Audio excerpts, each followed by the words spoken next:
Welcome to The Explainer. Today, we're going to break down a really powerful idea from Robert Kiyosaki's Rich Dad, Poor Dad. It's this: in the long run, what you learn is so much more valuable than what you earn. And it all kicks off with this story about a super talented journalist. She's got a master's in English literature, and she's interviewing the author. She tells him her dream is to become a best-selling author herself, and she asks for his advice. His answer? Go learn how to sell. And her reaction? Oh, she was not just surprised, she was deeply, deeply insulted. And that reaction right there gets to the very heart of what we're talking about today. Why is it that the world is just overflowing with brilliant, talented, skilled people who, for some reason, just can't seem to get ahead financially? Well, the answer might not be what you think. So let's rewind back to that interview in 1995 in Singapore. You have this journalist who is, by all accounts, a fantastic writer. She loves literature, but she feels stuck. She's writing for a newspaper just to pay the bills, and that dream of hitting the bestseller list feels like it's a million miles away. I mean, think about it. She's got the degree, she's got the raw talent. Anybody who reads her stuff knows she's a brilliant writer. So what's missing? What's the gap between being a great writer and a successful one? Well, Kiyosaki heard something really important in her own words. She didn't say she wanted to be the best writing author. She specifically used the phrase best-selling author. And he pointed out, hey, I'm not the best writer out there, not by long shot, but I did learn how to sell. The key was right there, hiding in plain sight in her own goal. So where does this way of thinking even come from? Well, for the author, it's all rooted in his childhood, where he was shaped by two very different father figures, and their ideas about work, money, and learning were polar opposites.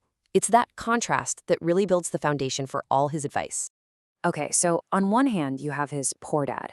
This was a highly educated guy, a man who believed that job security was everything. You pick one field, you master it, you climb that corporate ladder. But on the other hand, you have his rich dad, and he championed learning a little bit about everything. He always said you should work to learn, not just to collect a paycheck.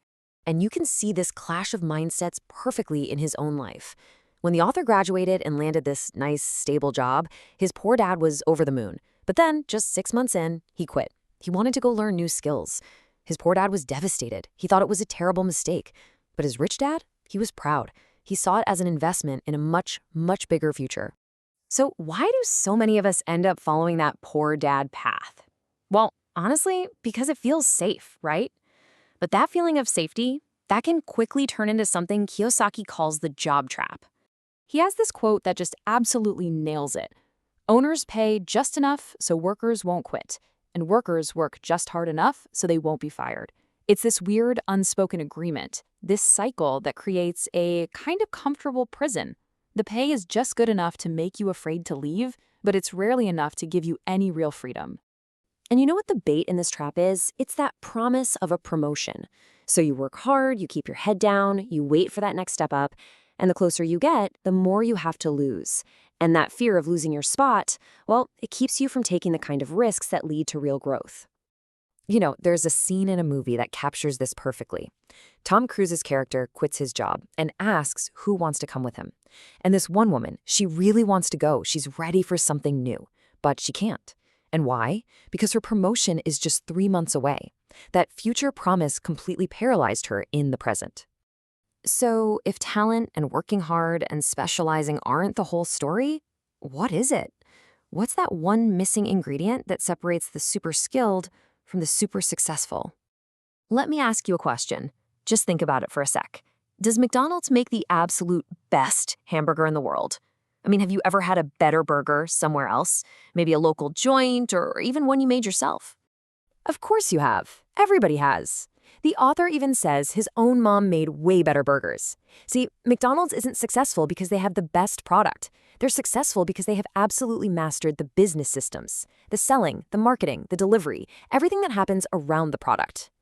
And here it is, the crucial point. Real long-term success often comes down to skills that we just don't learn in school. It's about communication, sales, marketing, and really understanding how money and people work. These are the skills that can turn a great talent into a great business.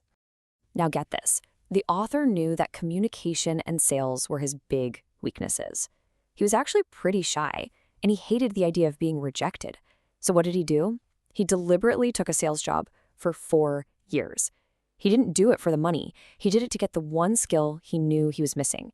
He jumped right into the fire. And all of this, the journalist, the two dads, McDonald's, it all circles back to one core message, one guiding principle that ties it all together. It's this: look for jobs based on what they're going to teach you, not just what they're going to pay you. Especially early on, choose the job that's going to force you to face your fears, to build new skills. A paycheck is a short-term reward, but a new skill, that's a long-term asset. You know, it really boils down to the difference between being a specialist and a generalist.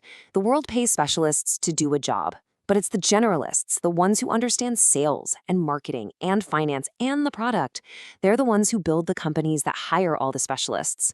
One person fears losing their job, the other one is busy creating new ones. And that's the final thought we want to leave you with. As you look at your own career, at your next opportunity, or even your current job, just ask yourself this simple but incredibly powerful question. Is this job just paying my bills? Or is it truly teaching me the skills I need to build the future I actually want? The answer could change everything.